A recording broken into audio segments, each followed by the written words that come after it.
prihodnost Evrope. Projekt vodi Zavod PIP, Pravni informacijski center Maribor v sodelovanju z Inštitutom Inovativ, Zavodom Marš, Narodno in študijsko knjižnico v Trstu in Svobodnim radijem Agora iz Celovca. Projekt je sofinanciran v strani programa Evropske komisije Evropa za državljane. V nadaljevanju bosta več o samem koncentracijskem taborišču Rižarne in pa pomenu tega taborišča v današnjem evropskem kontekstu spregovorila dva osrednja gosta, ki jo najprej lepo pozdravljam. To sta dr. Janja Hojnik, izredna profesorica na Pravni fakulteti Univerze v Mariboru. Lepo pozdravljeni.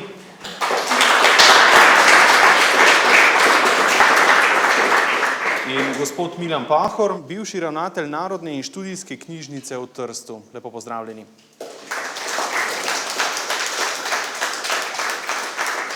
Preden pa zares pričnemo in pa torej nadaljujemo s tem današnjim dogodkom, lepo prosim gostitelja današnjega dogodka, gospoda ravnatelja gimnazije Franca Miklošiča Ljutomer, Zvonka Kusteca, da spregovori nekaj uvodnih besed. Prosim.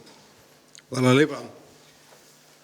Prisrčno pozdravljeni in veliko čast nam je, da lahko zopet gostimo tako eminentno prireditev, predvsem organizatorjem iskrena zahvala. Tukaj se vidi vso tisto dolgoletno sodelovanje, ki ga gojimo z Evropsko pisarno v Murski Soboti. Seveda, če se ozremo na projekt in na včerajšnje volitve, ne moremo mimo nekih rezultatov, ne moremo mimo nekih ugotovitev in mislim, da tista polpretekla zgodovina, čeprav je tudi jaz je nisem takrat doživel, ampak je že mogoče malo daljša, iz nje se vedno moramo nekaj naučiti in zato gre zahvala Pravno-informacijskim centrom Maribor oziroma Zavodu PIP, katerega tu pozdravljam tudi gospoda direktora z njegovimi sodelavci, da so se lotili take teme, ki nekako ozavešča in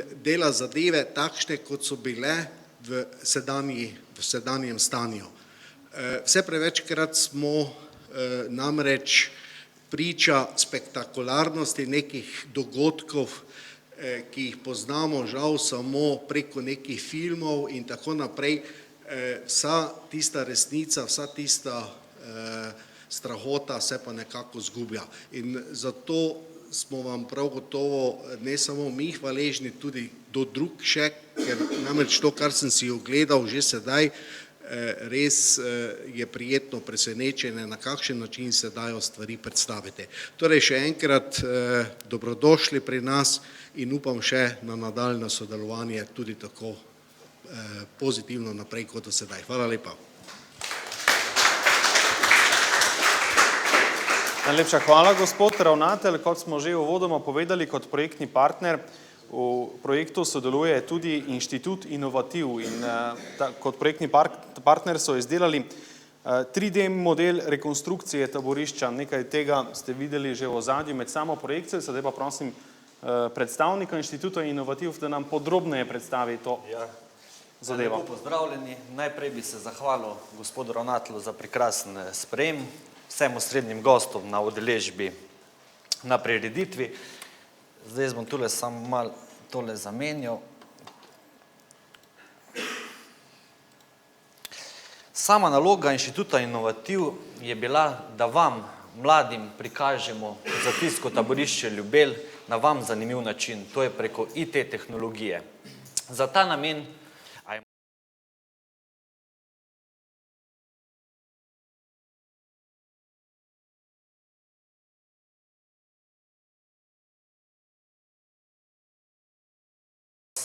pozna to okolje, to je virtualni svet, zelo podobno kot Facebook, s tem, da pa omogoča to tretjo dimenzijo.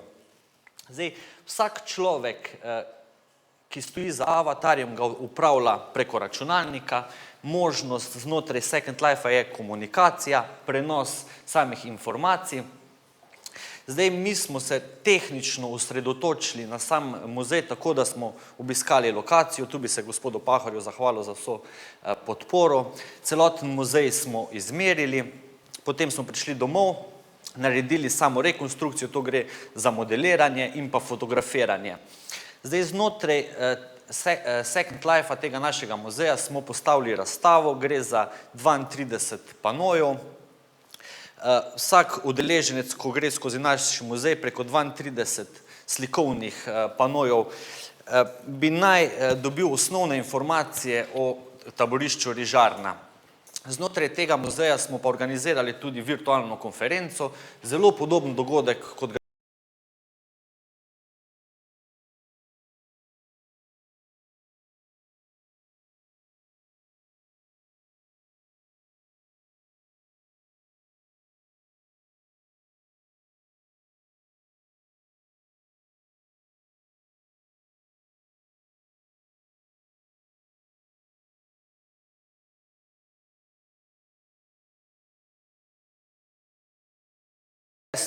pa avatarja si morate izbrati. Sam muzej bo odprt vsak dan, še do konca meseca junija. Dnevno ob delovnikih je pa prisoten tudi naš, tukaj ga imate, kustos, med 4. pa 6. ko vi pridete v naš muzej, ga lahko vprašate, on vas popelje skozi celoten muzej, razvije se lahko komunikacija. Tako da vljudno vabljeni v naš muzej. Naslednja stvar, katero smo pa prikazali, je pa želeli smo sam muzej geopozicionirati. Objavili smo model v največjem spletnem atlasu Google Earth, to je pa za vse tiste, ko želite si ta muzej v živo ogledati. Sam muzej se nahaja v Trstu, mogoče malo pokažem.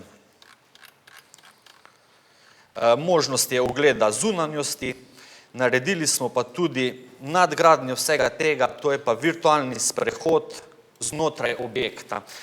Tukaj imamo mapo, zdaj, ko boste vi to sami doma to spletno stran obiskali, recimo, da začnemo sam virtualni sprehod na točki 2, to je glavni trg, oziroma tukaj bomo naredili. Nahajamo se na glavnem trgu.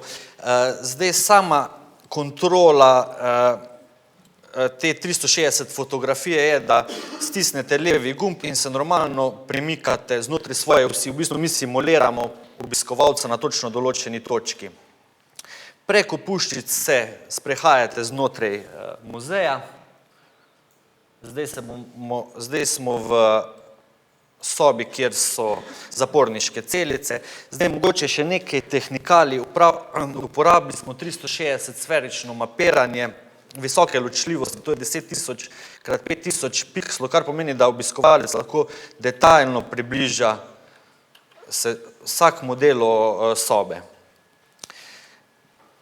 Naslednja stvar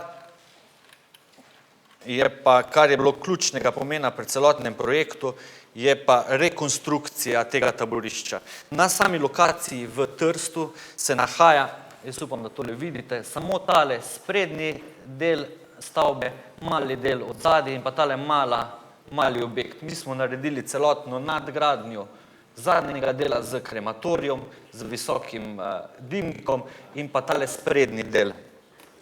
Zdaj tu vas jaz prosim, imate tudi brošure, lahko detaljno vse objekte pregledate, si preberete. Tukaj je recimo sprednji del z železnico, tukaj so pripeljali jetnike, na desni strani so sama skladišča, na levi strani so delavnice, v ozadju je krematorij z dimnikom. Potem imamo tukaj še sprednjo stran, to je v bistvu so objekti namenjeni nemškim vojakom. Veliko časa smo namenili rekonstrukciji samega krematorija. Tehnično smo se pa cele zadeve lotili tako kot Second Life. Najprej smo naredili izmere obstoječe lokacije, nato smo preko arhivov pridobili čim več slikovnega gradiva. To slikovno gradivo v 3D prostoru obdelali ga gradivo.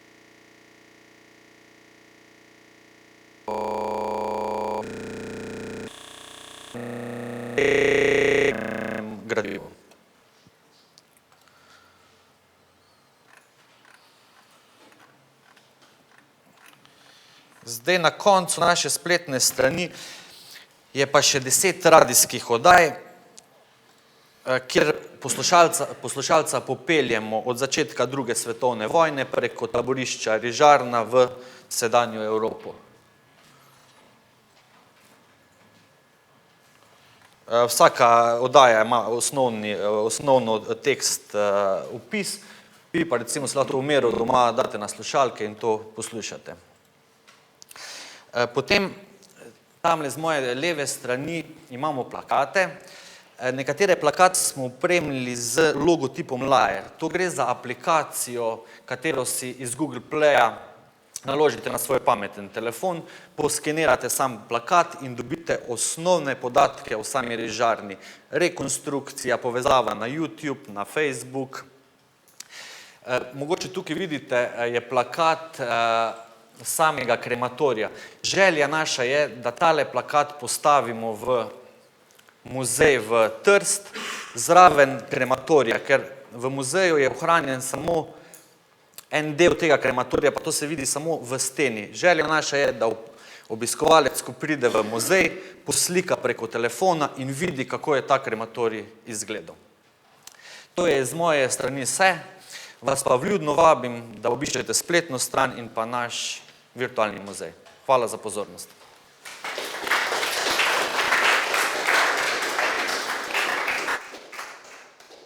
Hvala za predstavitev. Sedaj pa sledi tisti osrednji del današnjega dogodka in sicer okrogla miza oziroma pogovor z osrednjima gostoma, ki jo lepo prosim, da zasedeta za njiju predvidena mesta. Samo trenutek.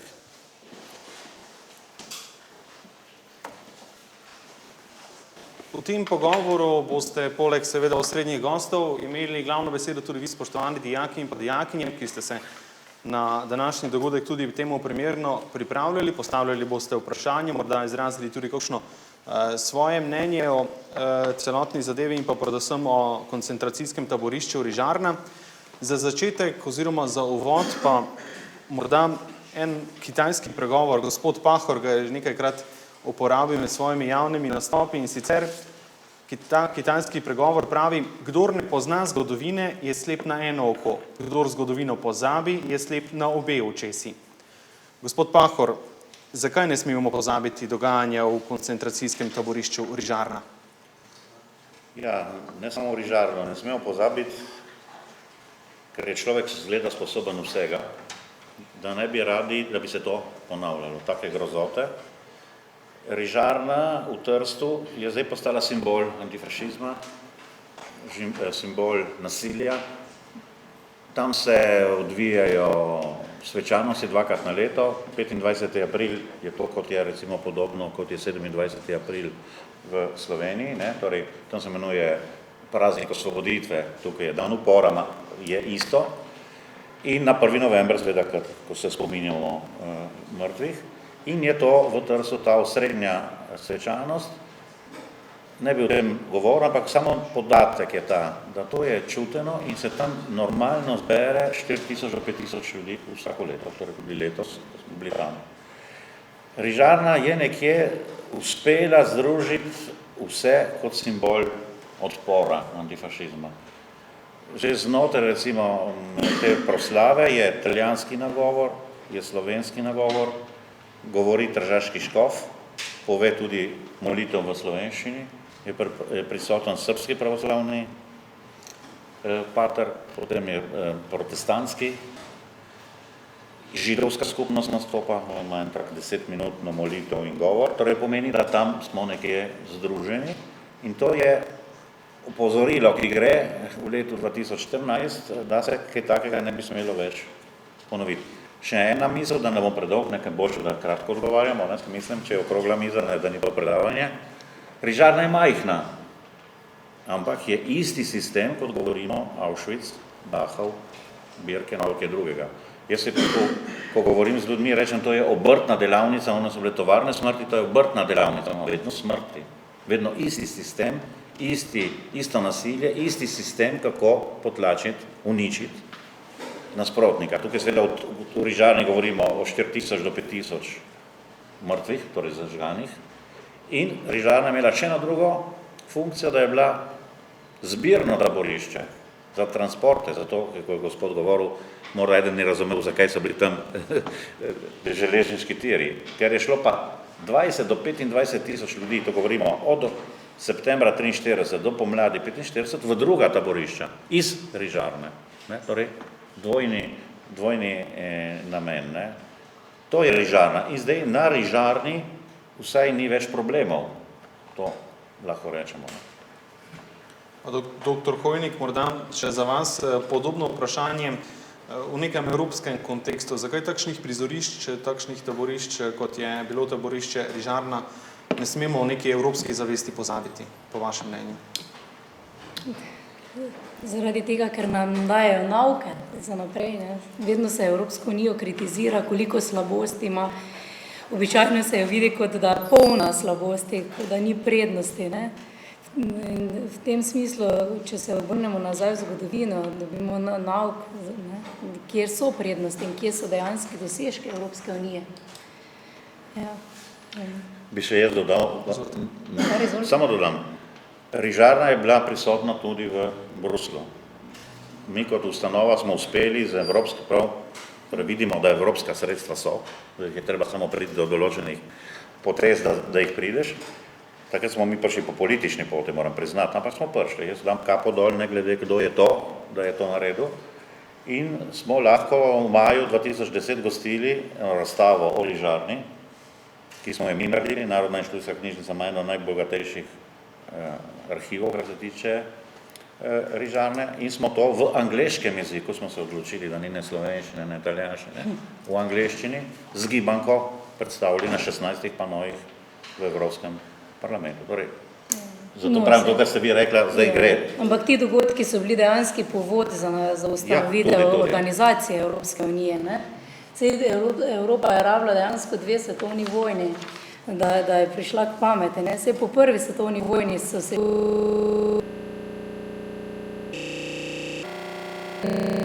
na kak način se organizirati, kako preprečiti, pa je potem prišlo še do ene vojne. Ne? Spravi, društvo narodov po prvi svetovni vojni ni bilo prav oblikovano in tudi Jean Monnet, eden od očetov Evropske unije, je imel izkušnje tudi z društvom narodom, tam je imel eno funkcijo, mislim, da je bil podpredsednik ali kaj že, in je videl, da ni društvo narodov delovalo, zato ker je bilo utemeljeno na nekih načelih džentelmenstva. Ne, in pa veta oziroma soglasja. Vse odločitve se sprejemajo soglasno med državami in vsi smo taki džentelmeni, da to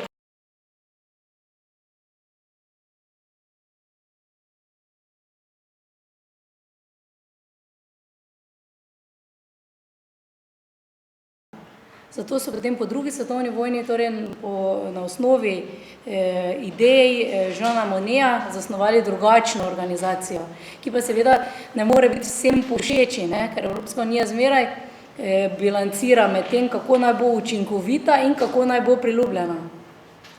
In vedno ne more biti oboje optimalno. Ne bom tudi jaz začela predavati. Še nekaj kratke take dajem. To uporabljam v diskusijah. Ena izmed vrednot Evropske unije je antifašizem. Ne smemo pozabiti. Na tem sloni. Je eno med temeljem, na kateri so zgradili. Ta diskusija seveda ni za tukaj. Je pa za marsikakšno okolje primerna, ko se še vedno razpravlja, kaj je narodno-osvobodilni boj in kaj so kolaboracionisti. In jaz rečem, niso imeli prav, ker so bili na nasprotni strani. Mi smo bili na strani antifašizma, govorim tudi kot Slovenci, ne samo kot Milan Pahor, ki se rodil po drugi svetovni vojni. In to je važno, da rečemo, Slovenci so bili takrat antifašisti in so stali na pravi strani.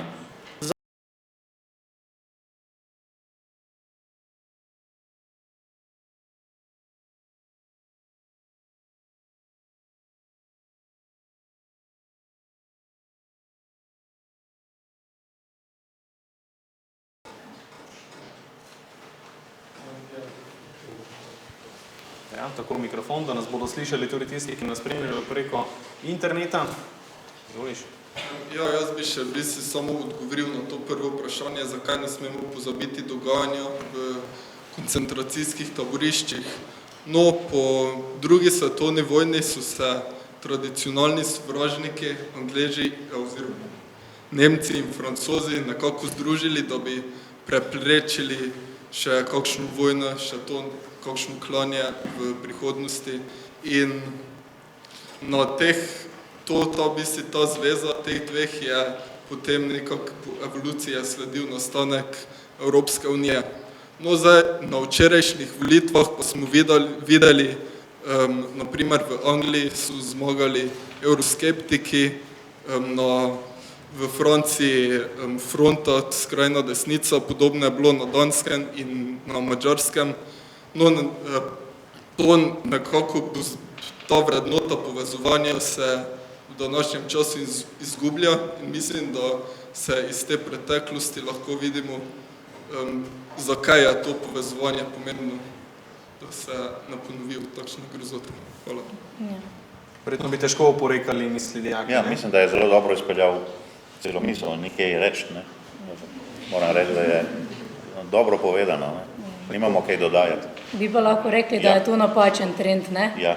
In da je za skrbeti, kam lahko pride ta trend. In mislim, da se državljani, tudi Britanci in tako naprej, ne zavedajo prav, ne, dokod bi lahko prišla in Francozi in tako naprej, krepitev takih nacionalističnih teženj, ne. Zdaj pač ena stvar je volitev v Evropski parlament, pa dobro, tam bojo potem pač poslanci imeli konkretne predloge, zakonodajne in tako naprej.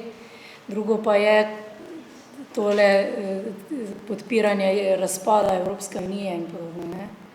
Krepitev nacionalne suverenosti, za katero ne pravim, da je slaba stvar, ne, ampak kako se izvršuje, ne. Če se država zaveda, kaj pomeni suverenost in kako vpliva s svojimi odločitvami na druge države, ne, potem je v redu, ko se pa ne, pa je slabo.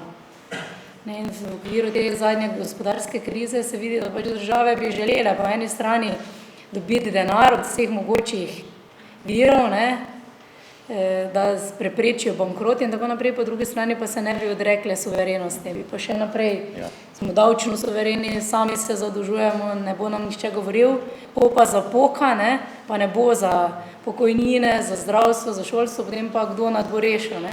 Potem pa tisti, ki nam bo naj da denar, pa nam nima kaj zraven govoriti, zakaj ga lahko uporabimo, ne, za regrese ali za, tako da, to je ena čudna. Ja, jaz bi pa se nadaljeval tisto, kar je povedal prej, iz simbolika, ne, in pomen, in zakaj zgodovinski spomin.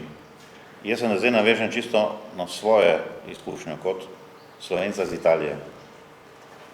Pri nas ena izmed najbolj tako, če eden pride od zunaj in ne ve nič, kdo smo, vidi pri nas dosti spomenikov padlim v narodnoosvobodilnem boju. Skoraj vsaka vas ga ima. To pomeni, da se bo takoj vprašal, zakaj je toliko spomenikov. Nekaj bi se eden vprašal, zakaj je toliko cerkva, zakaj je toliko drugega. Ne? Pri nas je to simbol, ker so se pri nas ljudje uprli že prej. Ne? To je bil antifašizem med prvo in drugo vojno, ki je potem logično prešel v narodnoosvobodilni boj, ki naši ljudje so ga smatrali za svojega. In seveda po vojni so samostojno, prostovoljno gradili, nobenem jim ni zgradil spomenikov, so si sami zgradili. Domačin je dal parcelo, vas se je zbrala, on je prinesel avto, on je prinesel cegle, on je prinesel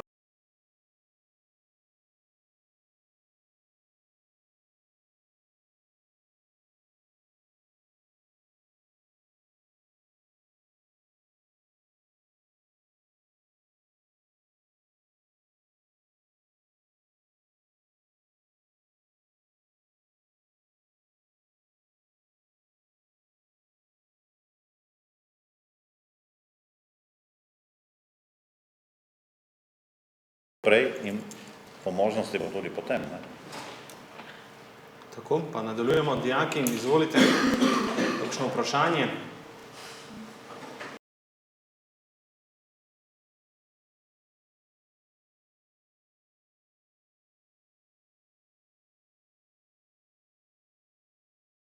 Gospodarska kriza. Pa me zanima, kaj pa vi menite, je najšibkejša točka Evropske unije res gospodarstvo, ali smo morda le pozabili na temeljne vrednote, ki so bile povod za ustanovitev Evropske unije? Mogoče bi vprašala malo utemeljito, kaj me pravzaprav sprašujete, ampak gospodarstvo je v bistvu glavna, osrednja osrednje področje sodelovanja Evropske unije. Ne. Sigurno gospodarstvo je glavni razlog, ki žene naprej celo to integracijo. Strinjala se bi, da je na začetku bil osnovni razlog zagotavljanje miru v Evropi, takoj po drugi svetovni vojni. Ne. Ampak glavni interes so države videle v gospodarstvu, v gospodarski rasti. Združeno kraljestvo v začetku ni želelo sodelovati v tem projektu, ne. Pa so potem, ko so videli, da je, ne vem, Nizozemska imela dosti višjo gospodarsko rast kot oni, takoj prestopili in prosili za članstvo. Ne, je bilo to britansko članstvo v Evropski uniji je zelo zanimiva reč, ne, kako so na začetku mislili, saj pa mi ne moramo sodelovati v taki stvari, kot je notranji trg Evropske unije, ne, kar pomeni, da bomo morali tem našim vojakom, ki so se na naši strani borili britanski, ne, z Afrike in tako naprej, zdaj priti tja, zunanji minister pošel tja ali premier in rekel, zdaj pa bo za vas veljale carine in tako naprej, ne boste več smeli svobodno se gibati, ne, znotraj Commonwealtha in tako naprej. Ampak vseeno, takoj, ko so videli bistveno višjo gospodarsko rast v Evropski gospodarski skupnosti, so zaprosili za članstvo, ne. Tako da bi rekla, da je gospodarstvo res glavni razlog in tudi v okviru referenduma za izstop Združenega kraljestva iz Evropske unije se bo gotovo to močno poudarilo, ne. Da bodo gospodarske družbe, podjetja zagrozile z odhodom iz te države, kar bo pomenilo potem tudi brezposelnost, ne. Cene bodo se povišale, če bi izstopilo Združeno kraljestvo, ne, da si ponovno naberejo carine in tako naprej, mislim, da so povsem nerealni. Zdaj, je to glavna šibka točka gospodarstva? Ne vem, mislim, da pač na gospodarskem področju lahko Evropska unija največ državam pomaga, s tem, da ni teh meja notranjih, ne. Na drugih področjih, recimo kulture, jezikov in tako naprej, si še lažje privoščimo, oziroma tu je lažje obstaja večja avtonomija držav članic, kot pa na gospodarskem področju. Ne, zaradi tega ne moramo samo misliti na 20 let nazaj, pa reči v 80-ih je bilo dosti boljše, ali 20 let nazaj niso 80-a, ne? 30, skoraj 30. Jaz si mislim, da sem še pod 20 stara, očitno. Torej, danes so razmere globalno povsem drugačne kot 20-30 let nazaj, ne. Evropska unija ima te zunanje konkurentke, Kitajsko, Indijo, Brazilijo in tako naprej, ne, ki so velike geografsko in tu not Velika Britanija, ne, čeprav si oni mislijo, da so pač velika država, ne morejo konkurirati in ne, reči, mi smo pa nek velik trg. In predvsem za trg gre Britancem in oni pač uporabljajo vse mehanizme, konzervativna vlada pač tudi to grožnjo z izstopom, zato da bi pritisnili na druge države, zlasti pač Merklove. In tu lahko rečemo, da kar zadeva odzivanje na gospodarsko krizo, kontinentalna Evropa dokaj skupaj drži, kar je dobro za odzivanje na finančnike. Ne. Meni se zdi, da tukaj igrala zelo veliko vlogo tudi uvedba evra in zato se tudi toliko ljudi zaganja.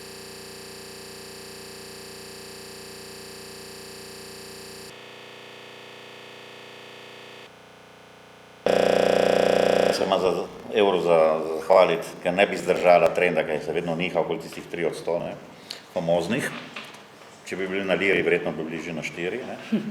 Torej so zdržali zaradi tega, ma nisem se oglasil zaradi tega drugega, kar je prej rekla, gospa, je rekla točno, da Evropa ne združuje in ne združuje in na nekaterih področjih so večje avtonomije.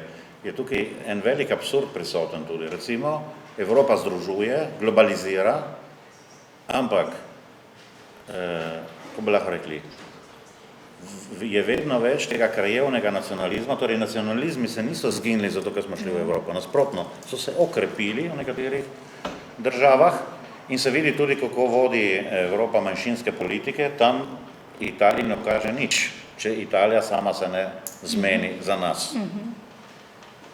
Torej tukaj nobeno priporočilo ne velja, ker seveda Italija spada med tiste imenovane velike in torej kaj je to obrobno vprašanje, da ne govorimo o tistem, kar je Avstrija poslala naprej, ker je rekla, da je čudovito urejeno za slovensko manjšino na Koroškem in Štajerskem, ne? Ko pa dobro vemo, da je še zdaleč ni. Tako, najlepša hvala, nadaljujemo z vprašanji. Izvolite.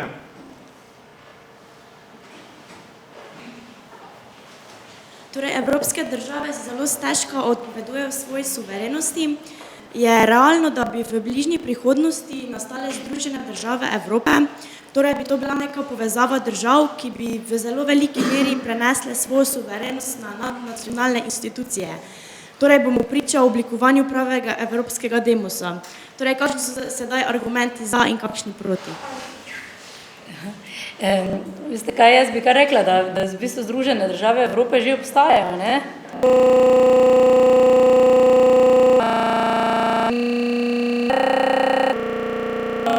Nobenih pristojnosti, ne?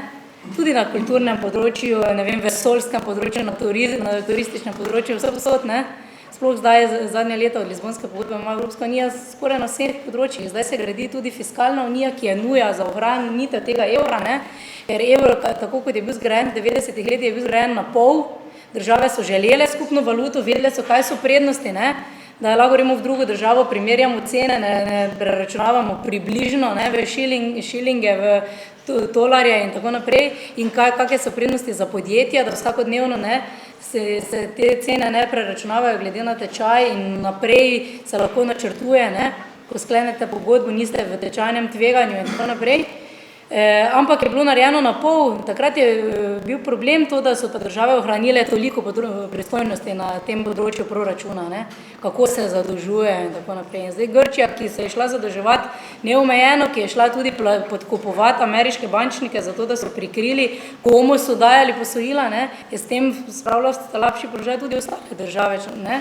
In če sodelujemo v enem takem projektu, potem se moramo suverenosti odreči na takih področjih, ne? Če imamo skupno valuto, jaz študentom rečem, ne moramo se doma dogovoriti, da bomo imeli skupen denar, pa imeti eno košaro, pa dati vsi noter denar, potem pa nekdo, ki mogoče sploh nič ne zasluži, bo drug dan ves denar pograbal, pa si bo ene drage sončne očala kupil, ne? In rekel, vsi smo imeli skupen denar, ne? Vsak lahko vzame.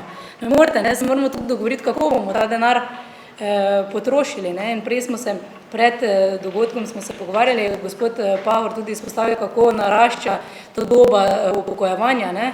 Dejansko nas vsa ta pravila silijo tudi k vse večjemu poenotenju med državami članicami, ne? Ker Nemci bodo rekli, mi imamo pa 67 let, kako imate vi 59 let recimo, ali potem seveda pa to lahko ima že bizarne ali pa prekomerne posledice, ko se pa države računajo tudi dneve praznikov, ne? In tako, ja, pri vas ste pa 40 dni na leto na dopustu, ne, mi pa 20 in podobne stvari. Tako da zelo težko je, seveda države želijo ohraniti suverenost, ne, ampak ker grejo v sodelovanje z namenom imeti nekaj ugodnosti, potem to vpliva na to, da se morajo odreči tudi suverenosti, ne, na marsikaterem področju. Tako da Združene države Evrope, glih da nismo tam, ne, kar zadeva zdaj še bančno unijo pa fiskalno unijo. Recimo, Evropa stalno skuša ojačati svoje centralne funkcije. Nekoč ta izvršni odbor je bil lep, je bil bolj na papirju. Zadnja leta ta komisar se imenuje Barroso, ne. Prej je bil tudi Prodi, zato ker se to nekje vrsti, ne, po državah. Je vedno bolj ojačana funkcija in teža tega prvega ministra, ki ni prvi minister še, ne, evropski, ampak to potem države tolerirajo zaradi tega, da se ohranijo oziroma da se jim rešuje probleme, ko pridejo, ne. In seveda potem moraš malo tudi drugot opustiti, nekje je lažje, nekje je težje, seveda najtežji oreh je vedno gospodarstvo, bančništvo, ta unija, proračuni, obračuni, nekaj tam je in kriza, ki je zdaj zajela, zdaj ne bi počasi odhajala, bomo videli, ki je pa res močno izpravljena, da ta kriza, ki je zdaj šla skozi, če ne bilo Evropske unije, če ne bilo evra, bi bila marsikje polomija, ne, tako pa morda z kakšno rano zakrpano, pa s kakšno, ne vem, pokvarjeno roko, morda smo prišli skozi. Ja. In nasplošno je narobe, ko se Evropsko unijo krivi za to krizo, ne. Če bi Evropska unija imela več pristojnosti pred krizo, ne bi bila kriza taka, kot je bila, ne. Tako pa države recimo prej niso pristajale na to, da bi imeli bančno unijo, ampak so same želele nadzirati svoje banke. Banke so pa delovale multinacionalno in potem, ko je prišel dolg, ko so banke prišle v stečaj, so pa postale nacionalni problem. Ne, ko so imele profite, so bile multinacionalne, da so imele pa zgube pa nacionalne. Tako so se reševale, ker država je samo s tem pogojem pristala na reševanje banke, s tem, da jo je med navednicami nacionalizirala. V bistvu je prevzela, če ne večinski delež, pa tak 30% delež, ki ima glavno besedo, in tudi to je bilo točno rečeno. Kriza ni prišla iz Evrope, kriza je prišla iz Amerike. In je šla potem preko tiste države, ki so imele bančne sisteme najbolj prilagojene po ameriškem. Glede solidarnosti, do bank smo pa vsi solidarni. Banko vedno rešili, Grčije ne bomo rešili, Portugalske ne bomo rešili. Ampak banke so pa vedno, za njih velja socializem, ko je potrebno. Ne, to, kar pravite, je zanimivo, samo dolgoročno ne bo. Ja, ne bi šel zdaj jaz v dodatno diskusijo, bi pa nekaj rekel.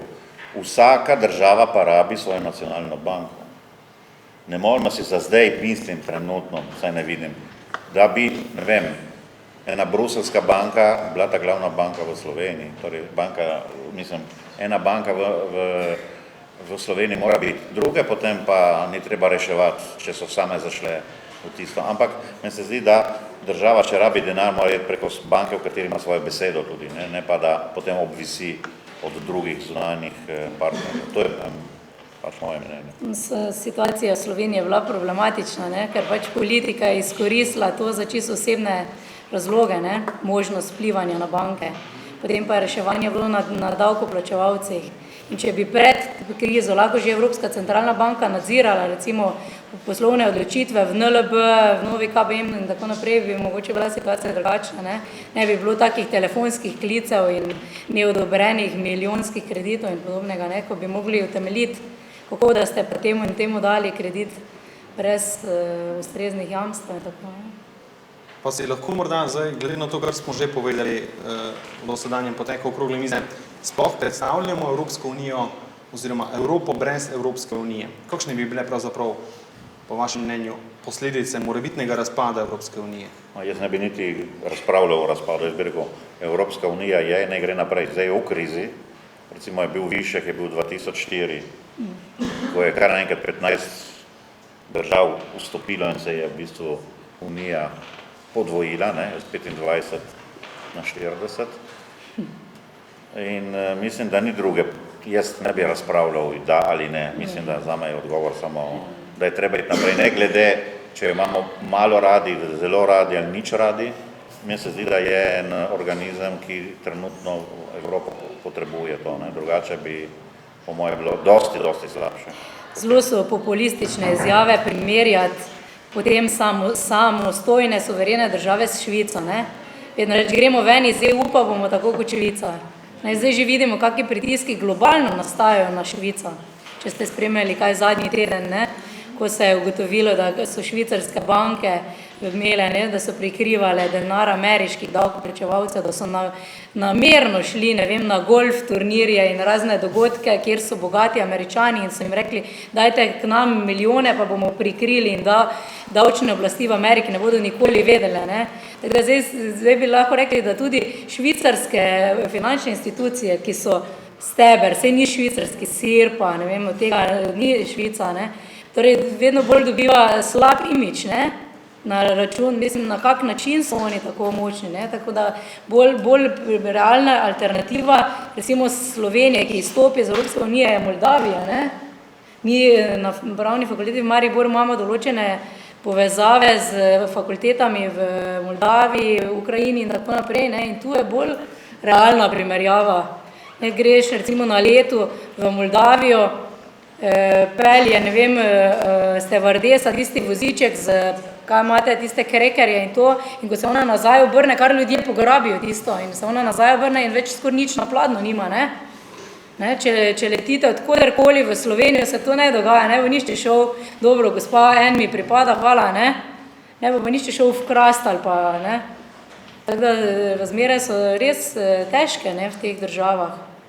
In tudi tukaj po Balkanu, Jaz sem zdaj bila recimo dogovorjena v petek za predavanja na pravni fakulteti v Sarajevo, pa odpadla, ker niso imeli pouka, ampak sicer, ne, ko se pogovarjamo s kolegi, težka situacija je v eni Bosni in Hercegovini, ne. In tudi Slovenija, bi rekla, sodi med te države, ki potrebujejo nek zunanji nadzor.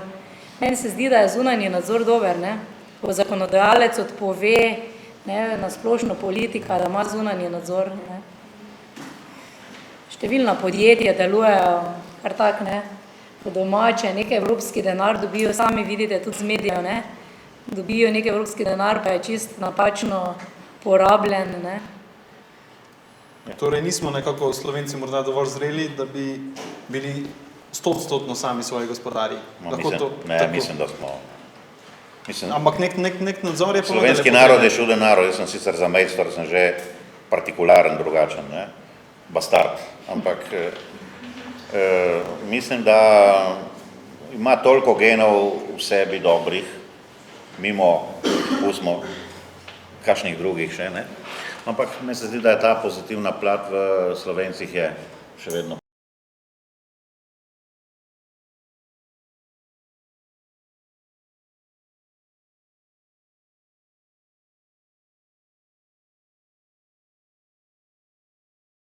Zaradi samega dejanja mora, ne, da mu je bilo to dovoljeno, ne.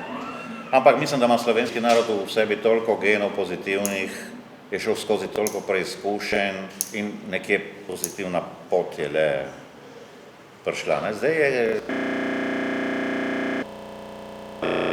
vrednote.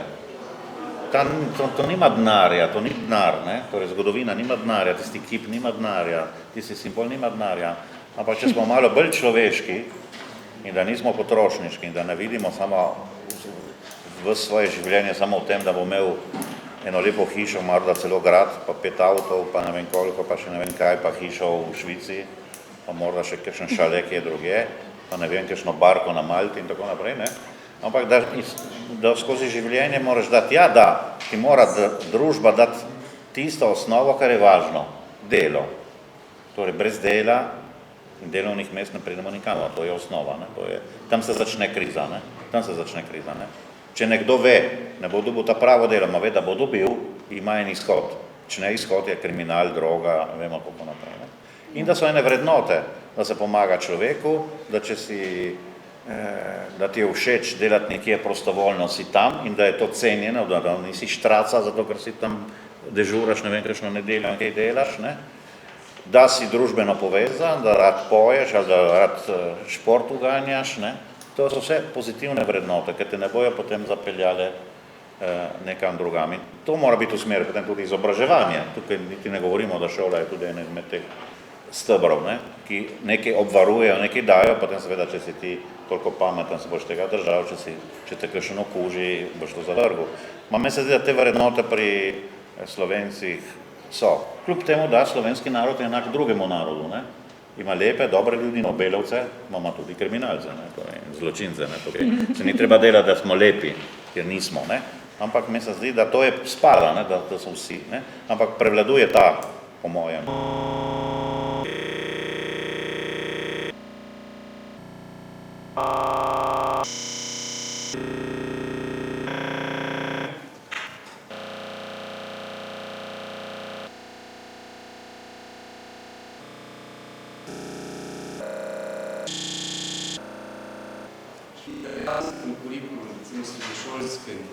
Me zanima, če imajo oni ta del zgodovine razčiščen bolj ali manj, ne vem, v primerjavi z slovenskim gimnazijskim programom, kak je njihov odnos? To je pa vprašanje, da smo lahko do jutri zjutraj tukaj. Ne, je čudovito vprašanje, moram priznati, da ste zadev prav ta pravo. Ja, tukaj je tisto, eno izmed tistih srši, bi lahko rekli, ne. Zdaj imamo dobre stike. Jaz, ko sem začel, recimo zgodovino, sem šel v državni arhiv v Trstu, ker sem bil Slovenc, nisem vsega dobil, ker je bil ravnatelj nacionalist in me ni pustil vsega. Z leti smo se spoprijatili, dobil in videl, da delamo, mi smo bili fair, vse, kar smo objavili in če smo rabili njihovo gradivo, je prišlo noter, smo jim šenkali knjigo, karkoli, in se je odprlo.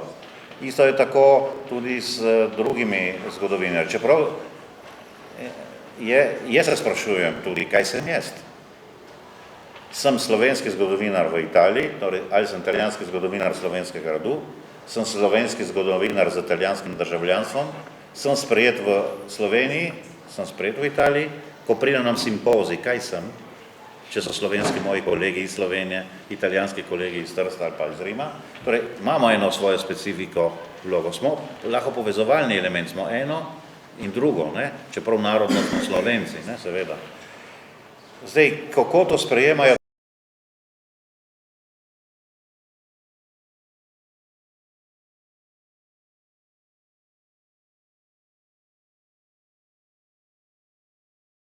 Šele 20 let po vojni je postala državni spomenik.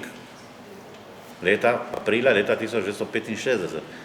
Še drugih 10 let je minilo, da so zgradili Rižarno oziroma spremenili muzej, tako kot ste vi zelo lepo in uspešno naredili to tridimenzionalno sliko.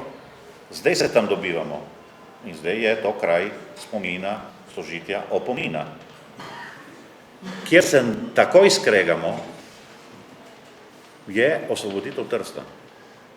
1. maj 1945. Kaj se je tam dogajalo?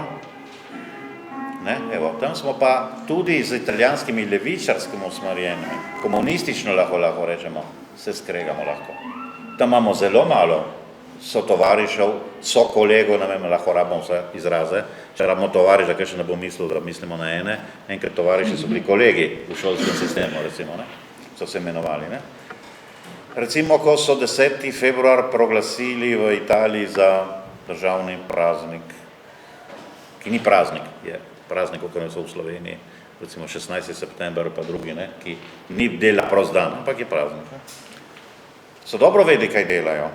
So zakrili termin mirovne konference v Parizu, ki je 10. februar.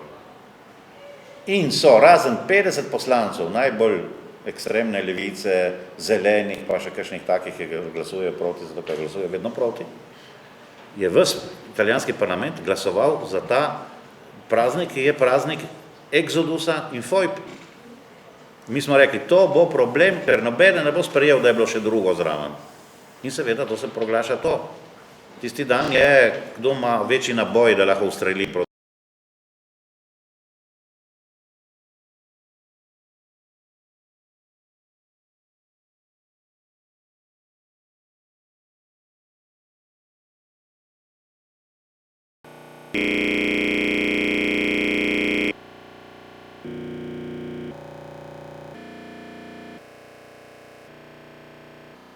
Predsednik Republike Italije, ki je bil komunist, torej ni bil fašist. Zdaj se je malo spremenilo in korak nazaj so naredili z 13. julijem 2010, ko je bila obletnica požiga Narodnega doma, so 3 predsedniki 3 držav položili venec. To je bil prvo, lahko rečemo tako, mirovno, javno dejanje, ko so bili tam Napolitano, Turki in pa Josipovič, ne, hrvaški predsednik, in je potem bil mega koncert na trgu Zedinjena Italije, kot se imenuje, ta veliki trg v Trstu. Ne. Ampak je naredil, je bil korak naprej. Zdaj poti nazaj ni, pravim jaz. Ne. Še en delček, da ne bom predolg, jaz z vsem, ko sem lahko tukaj do jutri, me ne prekinete. Nemčija se je kesala in skesala in padla na kolena. Italija, ne. Italija je vedno lepo, ne? Ni po vojni naredila nobenega procesa, zato je za sabo imela Ameriko, ko ni hotela tega in ker je bila odvisna rekonstrukcija od njihovega denarja, so fašistični oficirji, redni oficirji italijanske vojske, ki so imeli fašistično miselnost, lepo preživeli, tudi tisti, ki so naredili zločine v Sloveniji, Roboti, Gambara, imamo priimke, ki mi lahko že, čeprav so bili narejeni dosjeji, ampak je bilo ustavljeno. Tudi potem Jugoslavija ni šla naprej. Zakaj? Bil spor Kominforma, fantje moji, moramo preživeti, pustimo te zločince pri miru in živimo, ne? Evo. Tudi za Waldheima se govori, ko je bil avstrijski predsednik, da je Romov v Washington lep dosje iz Beograda. Tudi tam so rekli, je že avstrijski predsednik, pustimo ga pri miru. Mi smo se hecali, ko smo bili mladi, ko smo se pozdravili med sabo, smo rekli Waldheim. Zato smo zafrkavali, ne. Ne reč kaj drugega, ne, smo rekli Waldheim, ne. Zato pravim, da te stvari so zelo vprašljive, ne? In v Trstu je zgodovina predmet spotike. Zdaj počasi se, ne, mi imamo še en problem, ki je Bazovica. Ne govorimo o tistem, kar je največji problem.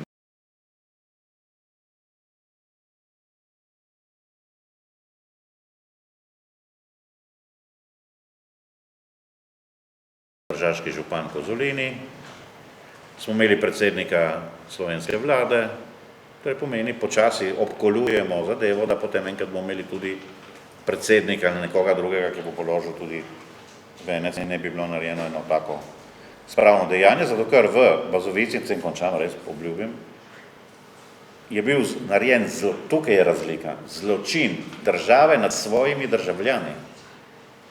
Mi kot Slovenci in Hrvati, ki smo takrat bili, jaz ne, ker smo moji starši, drugi, so bili italijanski državljani, so se uprli, zato ker država jih je hotela uničiti, ma je bil zločin nad svojimi državljani. To ni bil, da so prišli tujci od zunaj, so naredili eno akcijo, ne, so kakšnega streljili in so šli. In to je, zato je za Italijo to. In morajo se skesati, morajo priznati, da fašizem, bila diktatura, ni bila dobra. Neko kakšni reče, ma se ni bilo tako hudo, ne. Ja, seveda tebe, ker ni nič doletelo, verjetno ni bilo nič, ne. Niso bile te kolonije za otroke na otokih, ne, helioterapske, eden se je zafrkaval, ne, ali pa Berlusconi, ki enkrat je rekel, ma kaj je bilo hudega, vse so bili na otokih, ni bilo nič hudega. Samo on je bil na otokih 5 let, 10 let, ne mogel niti delati, je bil zaprt, ne. Ampak je bil, je užival sonce, ne. Mislim, to je zelo kompleksno vprašanje, ne. Je pa tisto, ki boli, dokler ne gremo tega in ne rešimo tega vozla, bojo v Trstu vedno kakšni problemi prisotni, ne. Da ne govorimo o problemu, kje bo sprava in kje je sprava in kakšne pomnike bomo dali noter. Najlepša hvala. Še naprej dijaki.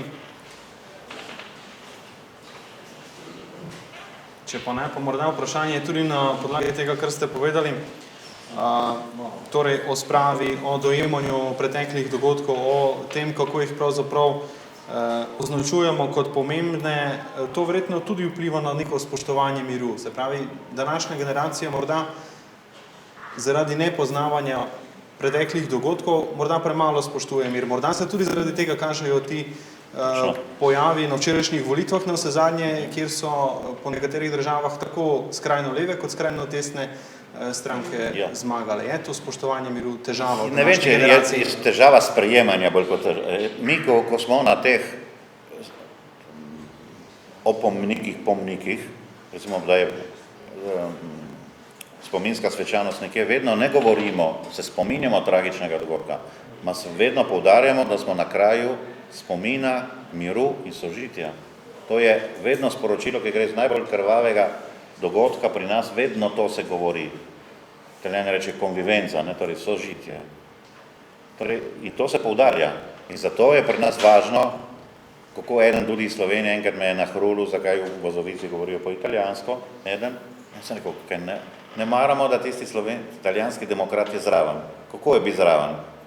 Tako, da mu daš besedo. Njegova beseda je italijanska. Če bi bil en drugi, mi mu pustimo tudi, da govori hrvaško, ker eno od streljenih je tudi hrvaškega rodu in tako naprej. Zato pravim, da tukaj je treba, mislim, zato je spomin tako važen, seveda ta pravi spomin, ne revizija zgodovinskega spomina, ki je tudi ena paralelna zadeva, ki zdaj v zadnjih 10 letih dela dosti škode, ampak te kraji morajo postati kraji sožitja, miru, tudi Rižarna, o kateri smo govorili. To ni kraj, kjer se bomo še zredno streljali in vzpostavili kakšno plinsko celico, ne, za tiste, ki jih ne maramo, tudi danes, ampak je kraj sožitja, da se reče, to se ne sme dogoditi, moramo iti naprej, moramo živeti skupaj. Se ne bomo imeli tako radi, vsi se ne bomo objemali, ampak se bomo vsaj spoštovali. In še to, ker govorimo o Evropi, velikanski napredek pri nas je bil narejen, ko je Evropa sprejela Slovenijo. To vam moram reči. Zato se rekel, mi smo bili vedno malo bastarni, bomo ostali. Ampak, ko je Slovenija prišla v Evropo, je takrat za Italijo to pomenilo, da je prišla ena suverena, samostojna, enakovredna država v Evropo, kjer je ona že bila. Torej pomeni, da ne govorimo tukaj o barbari z vzhoda, ne? Ali pa ne vem, kakšne čudne države, ki ne ve, kaj je demokracija.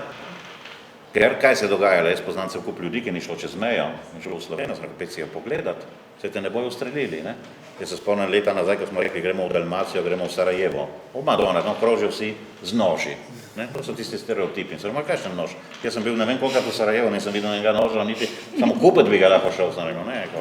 Mislim, to so tisti stereotipi, ki govorijo, ne. Tukaj govorimo o kulturni tradiciji, to ni Slovenija in Hrvaška, to so bile avstro-ogrske dežele. Tudi da zgodovina je bila malo drugačna, ne. Ampak eden, ki ne pozna zgodovine, zato pravim, vsaj osnovne pojme moraš imeti, ne? Jaz ne zahtevam, da mi eden zdradra zgodovino, ne? Ampak, če imaš osnovne pojme v glavi, potem vidiš, prvič, da nisi neumen, drugič, lahko unemu dopoveš, ker se smatra, da je zelo kulturen in pameten.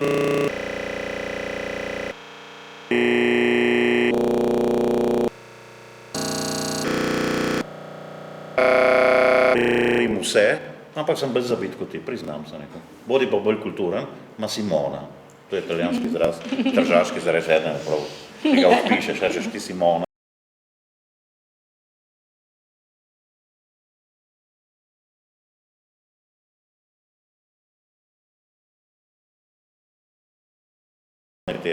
Te udaril po glavi, ne, in tako naprej. Je težko. Jaz v svojih mladih letih sem se tepal. Zdaj se ne tepem več, na srečo tudi moja hči se ne tepe več. Ne.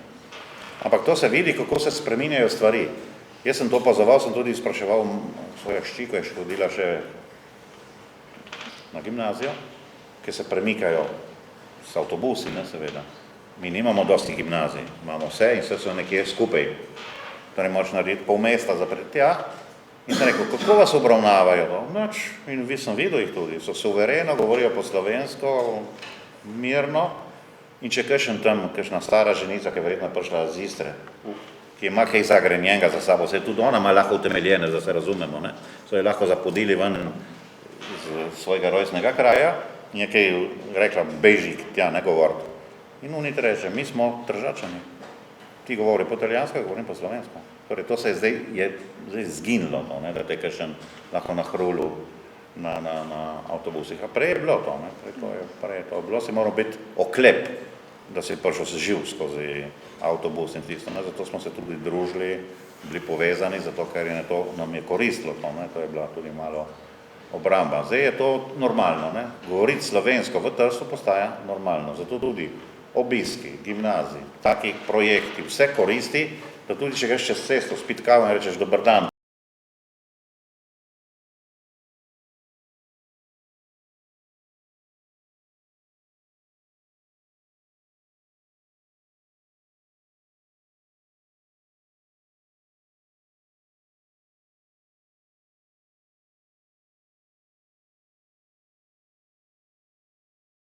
in tako naprej, ampak sam tule imamo ukrajinsko krizo, ne, zdaj, ki je dejansko ista zadeva. Ne, začasni premier reče, Ukrajina je država Ukrajincev, ki govorijo ukrajinski jezik in tako naprej, ne, je bilo naravno pričakovati revolt strani tistih, ki ne govorijo.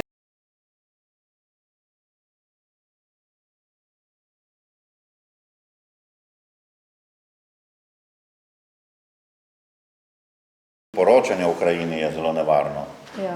Ker oni so postali Rusi nacionalisti, Ukrajinci demokrati. Med Ukrajinci je toliko fašistov, da jih lahko na tisoče. Ne? Zato je treba malo paziti. To je posledica žal Sovjetske zveze in njihove politike, da je premikala narode. Torej tisti države, ki so bile precej homogene, Letonija, Estonija, jih je rusizirala. Ne? Tatare, ki govorimo o Ukrajini, o Krim, jih je spravila ne vem koliko tisoč kilometrov stran, so bili večinski narod, zdaj jih je 12%, ker tisti par tisoč, ki jih je prišel nazaj, ne, so reveži, ne, torej se morajo komaj uveljavljati. Jaz kako še jih razumem, ker so manjšinci in se ti situacija spremeni. V Trstu se ni toliko spremenila, če gremo gledati, gremo v Italija, Kanalska dolina. Tam so bili domačini, samo Slovenci in Nemci. Zdaj, Slovencev je še nekaj, Nemcev za vzorec, tam so sami Italijani fulani. Do leta 1918 jih ni bilo. Ampak to se spremenilo, to pravim, imamo Srbijo, imamo Kosovo, to je teh primerov je, da ne govorimo o Palestini, je grozno, ne? Če se vračaš na stoletja nazaj, kaj je bil enkrat tam, ne? Moraš pač sprejeti dejstvo in skušati se zmeniti, ne? Ker tudi Estonci, Letonci, tudi Ukrajinci imajo pravico eksistirati, ne? Z Ukrajino, Belorusijo, pa itak je sama Sovjetska zveza žonglirala, ki so bili predstavljeni v Združenih narodih kot ene posebne enote. Ne vem, če vsi veste. So imeli predstavnika v Združenih narodih. Ukrajina, ki je bila del Sovjetske zveze, Belorusija, je imela 3 predstavnike. Koliko pri nogometu, ne, Angležev, Ircev, Britancov jih je, teh, čeprav niso nacionalne države, pa igrajo, ne, na nogometnih prvenstvih in tako naprej. Tako kot Slovenija, Hrvaška, Srbija. Ja. Šalim se. Ja. Ozrimo se še nekoliko v prihodnost. Govorili smo o tem vendarle nekem novem razvojnem zagonu Evropske unije. V kolikšni meri menite, da so lahko mladi tisti, ki dajo Evropski uniji ta zagon? Kakšne so pravzaprav možnosti, da mladi sooblikujejo odločitve, ki vplivajo na naš vsakdan v Evropi? Dr. Hojnik. Seveda zdaj z mladimi imamo zadnja leta velike težave, ne? Evropska unija z veliko brezposelnostjo, tu je velika skrb, kako daleč se bo ta težava generirala, ali bo mogoče ustaviti to, da si mladi pridobite izkušnje delovne, ne? In da s tem postanete tudi aktiven član, bi rekla, družbe, ne? Ki plačujejo davke in potem tudi iz tega vidika zahtevate določen glas, ampak nasplošno, morda ne veste, ampak predsednik Evropske federacije mladih je gospod Peter Matjašič, ne, ki je doma iz bližine Ptuja, je bil tudi moj sošolec v gimnaziji, ne, in preko njegovih aktivnosti, kar sem obveščena, bi rekla, da je ta federacija zelo veliko dela in imajo tudi precejšen vpliv, imajo dostop do vseh pomembnih političnih funkcionarjev, ne. Ampak kaj konkretno lahko naredijo, to pa zdaj sami bolj vidimo, ne, posamezni programi so za vključevanje mladih v zaposlitve in tako naprej, predvsem pa je veljala kot ena floskula, ne, ki velja še naprej, da je pomembno znanje. Ne, z več znanja, ko boste mladi imeli, lažje se boste vključevali, lažje boste razumeli razmere, kaj se dogaja, ne, in potem prispevali tudi k Evropi prihodnosti, k odločitvam, kritizirali tisto, kar je slabo in podpirali tisto, kar je dobro. Si zmeraj, seveda starejši ne morejo ostati za zmeraj, ne? Starejši ne morejo za zmeraj ostati, ne glede na to, da bi želeli, da bi se želeli vkopati v svoje položaje in tako naprej, ne? Slej ko prej se stvari spremenijo. Ne, meni se zdi, da sem bila še lani najmlajša na fakulteti, zdaj sploh več nisem, ne? Študenti, ne, zdaj me vidijo že kot teto, ne? Če jim rečem, da me ni treba vikati, jim je zelo nemogoča situacija, ne? Saj profesor.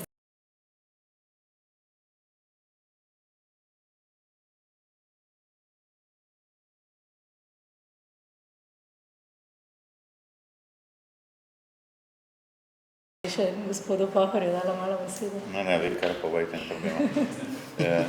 Tukaj je vedno ta težava. Seveda mladina je bodočnost, brez mladine ni družba umre, če ni. Je pa žal jebana stranka, ne? Ja. No, verjetno bolj kot kdaj v zgodovini je zatrta zdaj. Ja, zdaj vsaj za Slovenijo vem sledim tudi te odstotke, italijanski so pošastni. Govorimo o 13 milijonih, mislim, 1 milijon 300, takih na robu revščine, 13% nezaposlenosti v Italiji, kar je grozno, ampak mladinska gre čez 20, v južnih predeljih Italije na 40. Govorimo o brezposelnosti med mladimi, ne do 25 leta, 26. Zato pravim, da je hudo, in če se ne bojo ustvarila delovna mesta,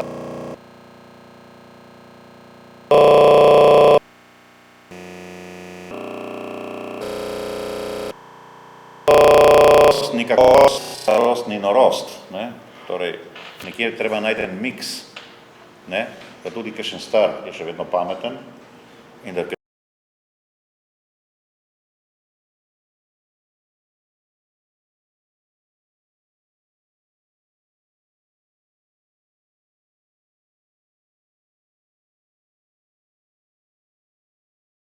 izredno malo. In seveda potem pride, ja, kaj bo v tej državi, kaj bo v tej Evropi, kaj bo to, potem pridejo dvomi, kako rečeš, ja. Grem na hodem mesec okoli, sem naredil že 30 prošenj, noben meni poklical, nisem slišal nobenega telefonskega klica, ali pa če so mi dali delavcev v Italiji, pravijo, jaz sem naredil fakulteto zato, da sem zdaj pometač, ali pa natakar, ne? Ker je brezposelnost. Še med izobrazami tudi ena huda zadeva, ne? V manjšini pa itak se to odraža. Če smo še 30 let ali 25 let od tega rekli, da skoraj vsak mlad pripadnik dobi delo, zdaj, mi smo imeli ta plus, da smo znali več jezikov v trgovski sektor, ki je šel, industrija je šla, torej normalno ljudje, ki so prihajali iz naših šol, so znali slovensko, italijansko, angleško in še hrvaško, ne, torej v bistvu se dal roko gor, ne, posebno v trgovskem sektorju ali pa eksport, import in take stvari. So nam bile zaprte državne službe, zdaj se te odpirajo, ampak ne bilansirajo unega manjka, ne. Tako da ljudi odhajajo in zdaj za vsako državo, tudi za Slovenijo, vemo, da dosti možganov leti proč, ne. Pri nas že vsak, ki gre študirati v Ljubljano in se ne vrne, ni dobro. Čeprav je normalno, da si najde pogoje v Ljubljani, ki jih ima 10krat morda več, kot jih bi imel v Trstu ali Gorici, v Celovcu ali kje drugje. Ne, mi se zdi, da mladina je tista izziv, bi ga lahko rekel, za Evropo. Če to reši ta problem, poleg gospodarske in druge krize, to je vezano, ne? Če se zažene ekonomija, se tudi potem pri mladini to bo poznalo. Drugače bo tisti sektor delal samo tisti, ki ga je tudi bilo omenjeno, ne? Torej izobraževanje, ne? Torej fakulteta, gimnazija, torej tam pride do prenova in seveda pridejo tisti, ki so pač mlajši na površje, v drugih sektorjih manj, ne. Zdaj tudi v Italiji se dogaja čudež, da so tudi v politiki ljudje, ki nimajo 40 let, ne, torej prej je bil absurd, da je bil eden, če ni imel 60-70 let, nisi mogel biti ten prvi minister, ne, nič, ker je bilo to vse zabetonirano, ne. In zdaj imamo enega prvega ministra, ki ima 40 let, ne, torej pomeni, ker se pozna, ne, tudi in tako, ne, torej so padle ene pregrade, ma ne še dovolj, ne še dovolj, ker me se zdi, da potem tudi družba se brani s tem, da pošilja ljudi v pokoj kasneje, ne, zahteva od njih večje pogoje. Meni je upokojenec rekel, ko sem šel jaz v pokoj, je bilo dovolj 30 let delovne dobe, ne, kje to si sanja eden za 30 let delovne dobe in tako naprej, ne. In je šel pri 55, sem rekel, ma kakšnih 55, sem rekel, niti pri 65 ne greš in tako naprej, ne. Zato pravim, tukaj so hude zavore, ampak mora, če se ne bo premaknil problem mladine, potem bo res huda, po mojem bo res huda, ne. Še kakšnih 10 minut, slabih 10 minut nam je preostalo za to okroglo mizo, zato še enkrat prosim dijakinje, izvolite. Pravkar ste omenili pač majhne možnosti zaposlitve za mlade, pa me zanima, ali menite, da Evropska unija ponuja mladim dovolj možnosti za sooblikovanje odločitev, ki vplivajo na našo skupno prihodnost, ter ali se mladi sploh v zadosti meri zavedamo tega pomena aktivne participacije? Ja, verjeti je treba, ne. Mislim, to je dobra beseda biti pozitiven, ne. V Italiji se dogaja tak trend, da se mi zdi, da statistike so rekli, da 1 milijon mladih sploh ne išče več službe. In to je tisto hudo. Je hudo, seveda tiste odstotki, ki sem prej rekel, da iščejo oziroma nimajo zaposlitve. Če 1 milijon ljudi se odloči, ne bom niti iskal, pomeni, da je že obup. Ni še obup Palestinca, ki se gre ubiti sam sebe in se zažene v en avtobus ali na tržnico. Nismo še na tisti točki, ne, ampak je, ne. Seveda potem tukaj je družina, sociala in se to igrajo svoje, ne. Ampak je hudo, na tak način, če se to ne premakne normalno, ne, in potem mlad, ja, lahko dobrodelno dela, mora imeti tudi eno perspektivo, ne. In tudi zdaj ta prekariat, ko se ga imenuje.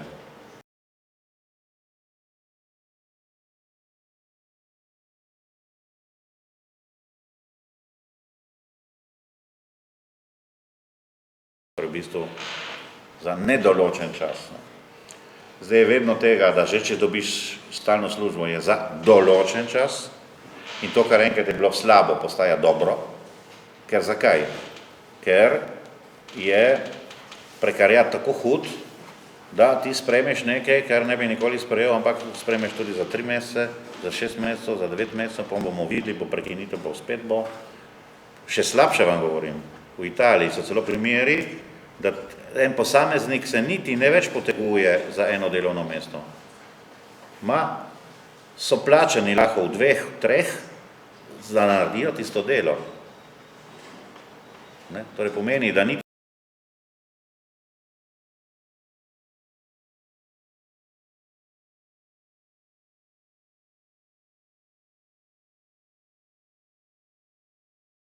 mu padejo roke dol, ne? In to je to hudo, ne? In vsi, ki jih jaz poznam, tudi trezne osebe, mi rečejo, ja, Milan, ti si več motiven, ti bi rad imel delovno mesto za vse, sem rekel, ne, jaz.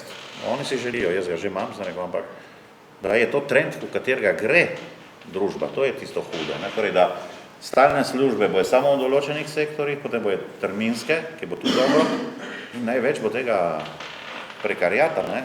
Samo ta prekarijat je potem vemo, ne? Če govorimo na banko, in reče, kaj sem prekarni delavec. Ja, majster, ne moram dati tega milijona, ne? S čim boš vračal? Z repo na njivi, ne? Zato tukaj je sistem, ki potem se mora ves spremeniti, da tudi banka spremeni svoj pristop, da imamo socialne banke, da imamo da ta stvar kroži in da si pomagaš, ne? Ker če ne, si ne boš pomagal, ne? Recimo, jaz vidim, kako so si pomagali v Istri, na Istri so imeli nadut, ki je turizem, ne? Nimajo službe, govorimo o Hrvaški Istri, ne? Ampak malo turizem, malo kakšno delce, malo hodijo v Trst, malo hodijo v Koper, malo hodijo ne vem kam. Pravijo, da je te črne ekonomije za izvoz, verjetno je res, ne? Ampak so si pridejo ven skozi, ne obobožajo, ne? In jim tista njihovo podjetje plača samo socialo, to pomeni penzijska leta, ne?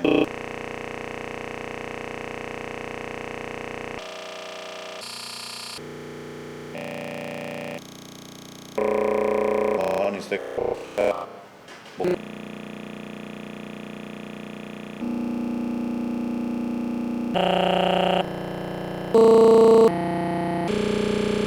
to nivo po slovenski osamosvojitvi, ne, so bile gospodarske težave, zdaj ponovno. Kar je najbolj morda tu zaskrbljujoče je, da se mladi morda ne pletajo dovolj v to, ne, sploh informirajo, kaj se dogaja in da bi se odzivali, da bi dali oblasti vedeti, ne, da imajo določene zahteve in te zahteve tudi na nek legitimen način, ne z žganjem avtomobilov in ne, razbijanjem izložb in podobno, tudi izrazili, ne, na čim bolj nek konstruktiven, inteligenten.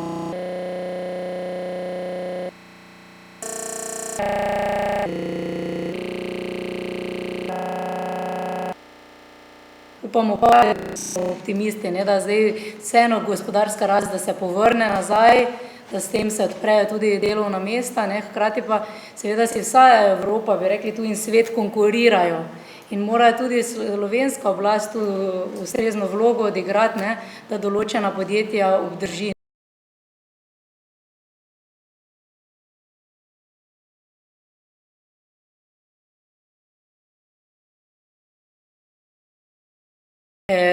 Poklicev najdejo svoje, ne, od vodstvenih do delavcev in podobnega, ne. Kar pa Slovenija ne v premajhni meri izvaja. Pretežno gremo samo v davke, kjer lahko kaj poberemo in to, kaj bi pa se zgradilo, ne, pa ni toliko poudarjeno. Še morda v samem zaključku kakšno vprašanje? Izvolite. Nazaj na vprašanje, ali današnja generacija v zadostni meri spoštuje mir. Kaj se sploh danes dojema kot mir, glede na to, da so razmere drugačne kot pred recimo 100 leti? Ja, mir bi definirali kot odsotnost vojne, ne? Ampak so še drugi vidiki miru. Tole, kar smo ravno govorili o skrbi za socialni položaj in to je tudi vidik miru, ne? Če veš, da imaš zagotovljeno službo, kot pravi gospod Pahor, če se lahko malo nazaj usedeš, ne? Je tudi vidik miru in za vse te, tudi potem osebni mir, družinski mir in podobno, ne, za vse te vidike je treba skrbeti, nekaj lahko bolj sami skrbimo, drugo nam mora družba pomagati, potem tudi sosedi, ne, pravniki poznamo tole, kaj ni sosedski mir, ne. Ker je to, kaj pravi gospod, točno, ne, jaz imam spet eno svojo manjšinsko, ne, različico.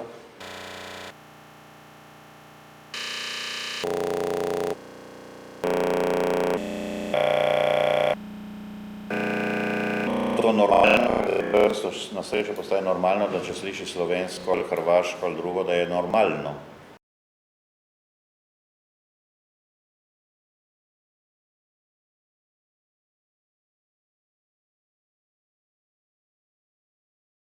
Ali pa smo živeli v razmerah za okopi. Ne? Italijanski kolegi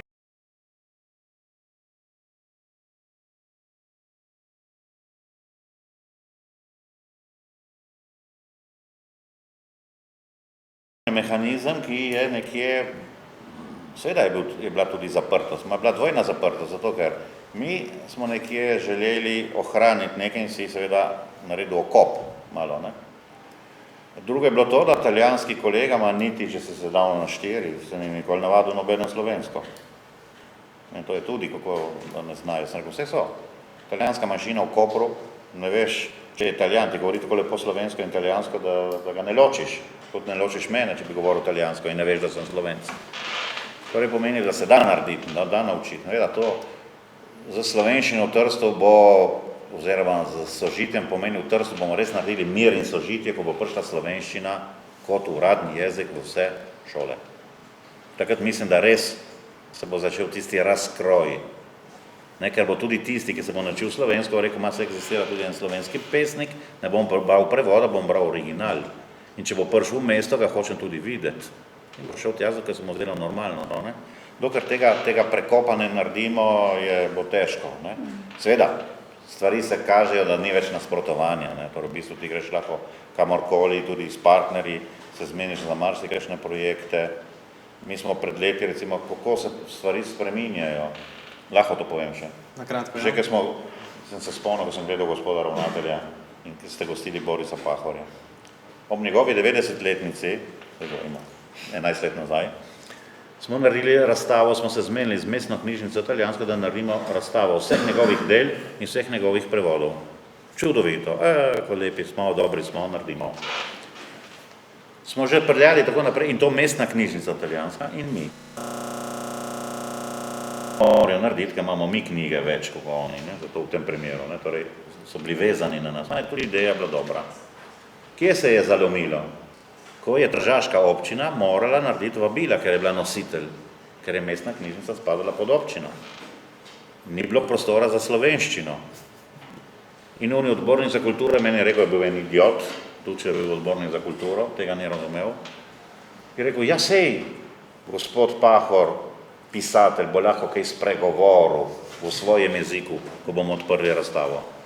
In jaz sem rekel, jaz zdaj v imenu drugega Pahorja sem rekel, jaz sem tudi Pahor, ne morem govoriti, ma sem prepričan, ko ga bom obvestil po telefonu, da vam povem to in on mi bo potrdil, kar vam zdaj rečem jaz, da te razstave ne bo.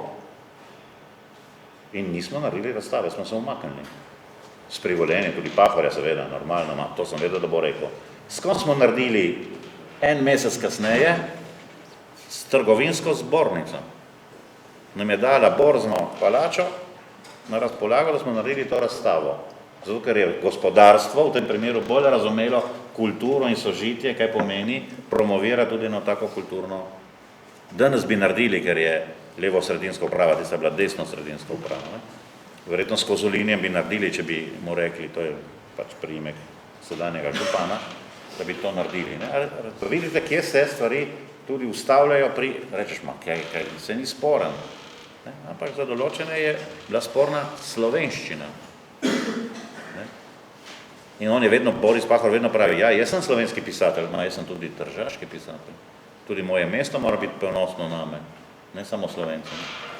Morda, če nekako potegnemo črto pod ta današnji dogodek, to današnjo okroglo mizo, še eno vprašanje, pa prosim za kratke odgovore.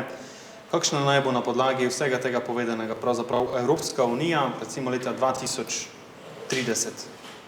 Jaz bi, če smem, bi si sposodila zdaj rek, ki ga Angela Merkel dostikrat poudarja zadnje čase, in to je, da Evropa ni le Evropska unija. Zdaj sem dosti manj občutljiva zadnjih 10 izraze Evropa in Evropska unija.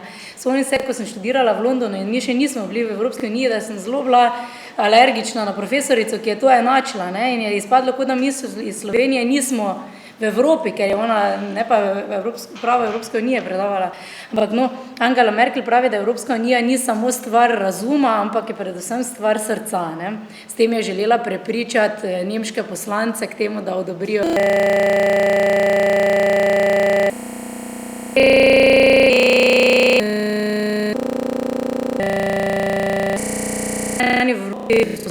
nek nadzor, videti, kaj so bile dobre rešitve, zakaj, ne vem, skandinavsko, nemško gospodarstvo in tako naprej dobro delujejo in to prenesti na države, kjer ni toliko reda. Ne? Na drugi strani pa tudi včasih malo zamižati na eno oko, ne? In reči, zdaj pa gre za srce ali solidarnost, ne? In prej je bilo tudi omenjen ta evropski demos, ne, mislim, da smo lahko v zadnjih poplavah na Balkanu videli, ne, da je pa tukaj ta jugoslovanski demos bistveno bolj obstajal, kot obstaja evropski demos. In preko tega demosa se tudi razvija solidarnost. In v Evropski uniji, ne, je še desetletja najbrž do te solidarnosti, kot smo jo lahko videli zdaj ob teh zadnjih balkanskih poplavah. Ne. Ampak morda pa tudi v času te zime slovenske letošnje, ne, so pa tudi prišli avstrijski in kaj so bili še z temi električnimi. Ne. Ja, tako da no, počasi se gradijo pozitivne stvari, bi jaz zaključila. Jaz se strinjam, optimizem, ne glede, kaj se dogaja, optimizem. Jaz vedno rečem, če ne bi imel optimizma, ne bi zdržal v Trstu. Sem bil pa prepričan, da se mora družba spremeniti in da se bo spremenila bolj tako, kot jaz mislim, ne kot tisti, ki mislijo nasprotno od mene. In se mi zdi, da trend je popolnoma v tej smeri. Da bolj kot mi mislimo, je prav, ne tisti, ki ti gre proti. Eno. Drugo je, da je dosti takih drobnih stvari, ki zdaj je bila omenjena solidarnost in Balkan. Jaz sem tabornik, bil dosti let, zdaj sem star, zdaj nisem za nobeno rabo, ampak šatorsko govorim. Ko so moji taborniki, to je Rod Modrega vala, Trst Gorica, naredil takoj drugi dan po poplavi nabiralno akcijo za poplavljence in se je, kar je pametno, povezal z Rdečim križem Slovenije, z raznimi humanitarnimi organizacijami tudi na Hrvaškem in vse tiste tone, ki so dobili v 3 dneh naprej, torej da gre hitro, ker mi nismo imeli teh povezav. Mi je bilo lepo pri srcu, se rekel, seveda, ne bomo rešili sveta, kakšen bo lahko spal na suhem, bo imel spalno vrečo, bo imel novo, bo imel zdravila. Ko sem potem poslušal še eno reportažo po slovenski televiziji, oziroma tisti košček, ki je to tudi zanimivo, ki mi vidimo kot replika glavnega vašega televizijskega programa, prvega, mi to gledamo ob 9, ne vem kaj, je mičkena, je zelo nazorno povedano, kar je bilo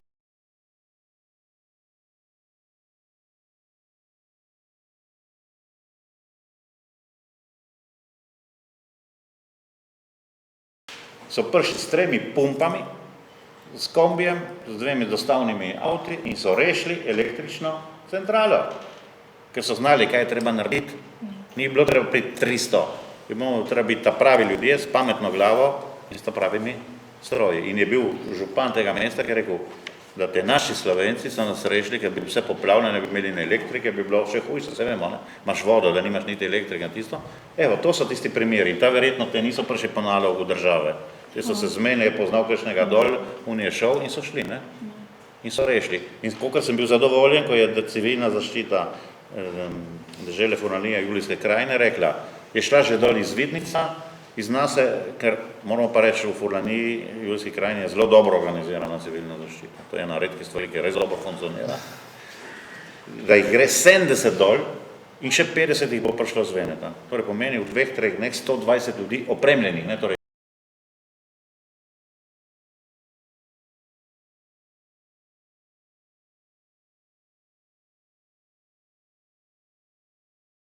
ne glede na vse slabo, ki ga pa je na kile, ne, okoli nas, ne, to gotovo ne. Tako, naj torej s tem optimizmom tudi zaključimo to današnjo okroglo mizo. Najlepša hvala osrednjima gostoma za vse povedano, hvala tudi dijakom za vprašanja in pa hvala tudi organizatorju ter gostitelju, da nas je pravzaprav tukaj gostil. Hvala.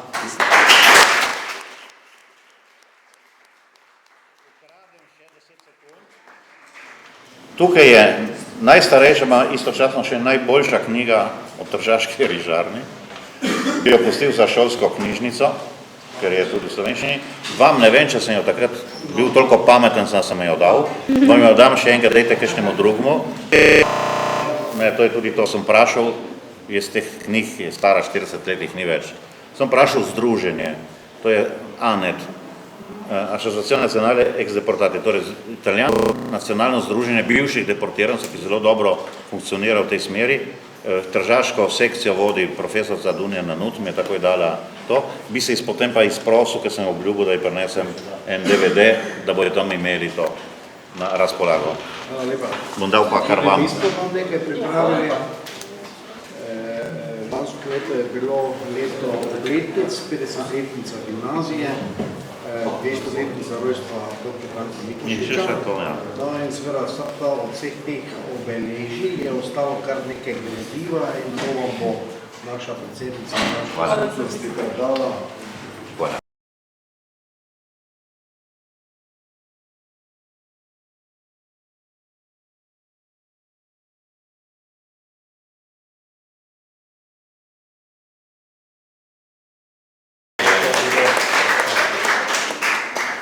Nekaj to pa se navezuje, kar sem jaz rekel, tudi na tisto, kar nismo še naredili, ne, da bi to predstavili, to njihovo delo v Trstu. Ne, in zato tukaj moramo potem imeti prijateljska združenja, da nam pomagajo, pritisnem tudi na občino Trst.